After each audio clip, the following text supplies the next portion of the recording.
नाज़रीन, आज एक बहुत बड़ी डेवलपमेंट हुई है, बल्कि सबसे वाज़े इशारे आज मिले हैं कि सूरत हाल किस तरफ जा रही है। जरा भारत की जानिब एक बड़ी इंटरेस्टिंग खबर जो है मैं आपके साथ शेयर करना चाहूंगा, और खबर ये है, पीएम नरेंद्र मोदी ने यह साफ कर दिया है कि दुनिया की कोई भी ताकत भारत को झुका नहीं सकती, दबाव में नहीं ला सकती। तो मुझे ये बताइए कि how do you see that, ये जो कुछ हो रहा है, क्या ये करना चाह रहे हैं नरेंद्र मोदी, और इसकी जरूरत पेश आई, क्यों पेश आई इसकी जरूरत? ये लगता है कि पाकिस्तान का आगे का मंजरनामा अगर समझना है तो इसको आपको समझना पड़ेगा। दुनिया की कोई ताकत भारत को झुका नहीं सकती, दबाव में नहीं ला सकती। हमारे पड़ोसी ने जो रास्ता इख्तियार किया है, यकीनन ये तबाही की तरफ लेकर जाएगा। अब इस वाक़े के बाद पाकिस्तान और भारत के ताल्लुकात को आप कैसे देखते हैं? पीएम नरेंद्र मोदी गुजरात में एक कार्यक्रम में शामिल होने पहुंचे। यहां पीएम नरेंद्र मोदी ने भारत के द्वारा किए गए परमाणु परीक्षण घटना को याद किया और फिर दुनिया को वो संदेश दिया जिसकी ख्वाहिश हर भारतीय को होती है। पीएम ने साफ तौर पर कहा है कि उस वक्त जब भारत ने परमाणु परीक्षण किया था तो पूरी दुनिया का दबाव भारत पर था, लेकिन दुनिया की कोई भी ताकत भारत को झुका नहीं सकती। इकोनॉमी बैक्ड है, पैसे हम सबसे मांग रहे हैं, ये क्या टाइमिंग है कि हम जाके कहें कि भाई हिंदुस्तान के साथ भी लड़ाई मोल लो। पाकिस्तान की प्रोमिनेंट जर्नलिस्ट मुकद्दस अवान साहिबा ने ट्वीट किया है कि एक बड़ी अफसोसनाक खबर आ रही है। It's very sad. ये खबर सुनने के बाद नाज़रीन यकीन माने एक अजीब और गरीब किस्म की ज़हनी कैफियत बन गई। It's very sad. ये नाज़रीन अफसोसनाक खबरें पूरे पाकिस्तान से स्लोली रिपोर्ट होना शुरू हो गई है। पाकिस्तान की आवाम भाई मर गई है। अलबत्ता बैनुल-अक़वामी मीडिया इसके ऊपर एक मिनट बाद कमेंट्री कर रहा है, लिख रहा है, इंटरव्यूज ले रहा है, क्योंकि हिंदुस्तान बिल्कुल अड़ा हुआ है दो चीजों के ऊपर। कश्मीर पे वो हमसे कभी बात नहीं करेगा, बिकॉज उसने कश्मीर को एक अटूट टंग एक हिस्सा बना लिया है अपने कॉन्स्टिट्यूशन के अंदर। तो जब एक कॉन्स्टिट्यूशन के अंदर एक चीज आती है तो इनके तमाम घर जो है, जब तक वो एक पेज पे नहीं आएंगे तो हम जो मर्जी बातें कर रहे हैं, जो मर्जी आप सोल्यूशंस लेके आए, वो आपका सोल्यूशन नहीं आएगा। दूसरी बात आती है, पानी की बात आती है, हम वर्ल्ड बैंक पे चले गए हैं, आपने एग्रीमेंट भी कर लिया, आपने एग्रीमेंट तोड़ भी दिया, अब उसका रिजल्ट क्या निकलेगा? We have no impact on that. सुनिए उन्होंने क्या कुछ कहा था। दुनिया की कोई ताकत भारत को झुका नहीं सकती, दबाव में नहीं ला सकती। आज का दिन एक और वजह से भी विशेष है। 11 मई 1998 यानी आज के ही दिन देश ने पोखरण में परमाणु परीक्षण किया था। ये चूंकि गेम चेंजर है, इसने पूरी दुनिया का सिस्टम चेंज करना है, इसने पूरी दुनिया की गेम चेंज करनी है भाई इसको। और आप यकीनन कहेंगे कि यार ये क्या एक अजीब देवमालाई सी बात आफ्ताब सब करते चले जा रहे हैं कि why would people bother about Pakistan and India. ये सब कॉन्टिनेंट की जंग है, ज्यादा एशिया पे इसके असरात होंगे, ये जाकर मैं कहता हूं अंटार्कटिका पर भी इसके असरात होंगे।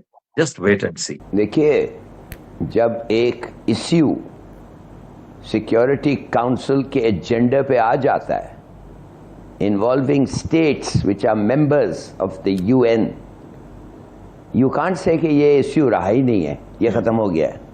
यू कांट से लेट्स प्रिटेंड कि ये ऐसा इश्यू होता ही नहीं है। और अगर इस पे बात करें तो आप इंटरनेशनलाइज कर रहे हैं इसको, आए तो ये क्या होगा? देखिए, खुदा के लिए, it is already an internationalized issue, it is on the agenda of the UN, it will remain so. मेरे ख्याल में मैं बात करना चाहता हूं आपके साथ इस हम तकरीर पे।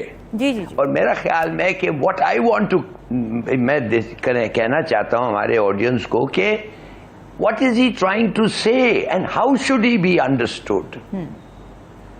देखिए, पहले तो वो एक पॉइंट है जो पाकिस्तान को समझने के लिए, इंडिया पाकिस्तान को समझने के लिए बहुत जरूरत है कि हमारे लोग, viewers and including Indians and Pakistani should understand. Field marshal कह रहे हैं कि हम ना सिर्फ दो मुल्क हैं, हम ना सिर्फ टू सोसाइटीज हैं, we are two different countries, we are two different societies, we are two different ideologies, but we are now, और हमारा ख्याल ये है कि we are two different civilizations. Right. कैसे? कायदे आजम ने क्या कहा था? You have to be two different civilizations. तो ये एक इकट्ठे कैसे हो गए? ये एक कैसे हो गए? नहीं, वही है, वही है, वही है। नहीं है वही, अलग है। Ideology, society, countries, civilisations.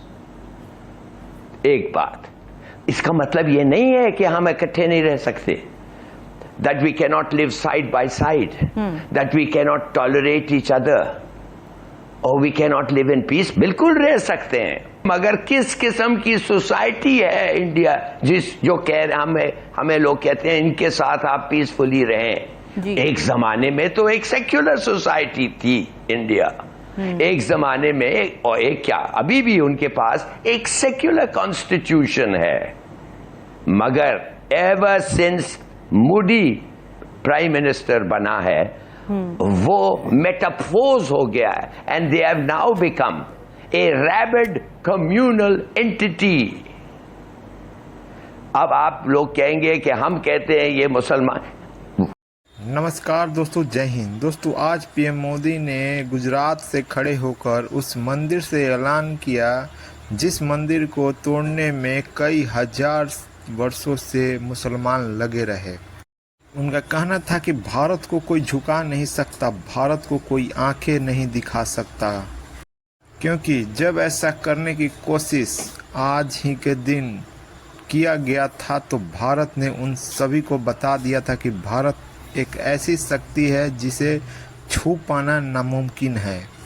वहीं दोस्तों पाकिस्तानी मीडिया चीख रहा है, क्योंकि दोस्तों पाकिस्तान में सभी लोग एक साथ तो रह नहीं सकते, और सबसे बड़ी समस्या उनका ये है कि पीएम मोदी एक हिंदू कैसे भारत के संस्कृति को आगे बढ़ा रहा है और पूरी दुनिया को बता रहा है कि भारत की ओरिजिनल संस्कृति क्या थी और किसे नष्ट करने की कोशिश की गई थी। दोस्तों वीडियो पसंद, वीडियो को लाइक करें, शेयर करें और चैनल को सब्सक्राइब करें। थे हर वक्त, मगर जब उनको पावर मिला तो पूरे इंडियन सोसाइटी जो है हैज मेटाफोर्स, वो एक्सेप्ट किया है उसके वैल्यूज, उसके standards, and they have become a rabid communal entity. और यूनाइटेड, ये डॉन में आप पढ़ें आज, US commission on religious freedom क्या कहता है हिंदुस्तान के बारे में, इंडिया के बारे, आज के इंडिया के बारे में। It is an ongoing systematic and egregious religious freedom conditions, माने कि इट हैज चेंज्ड।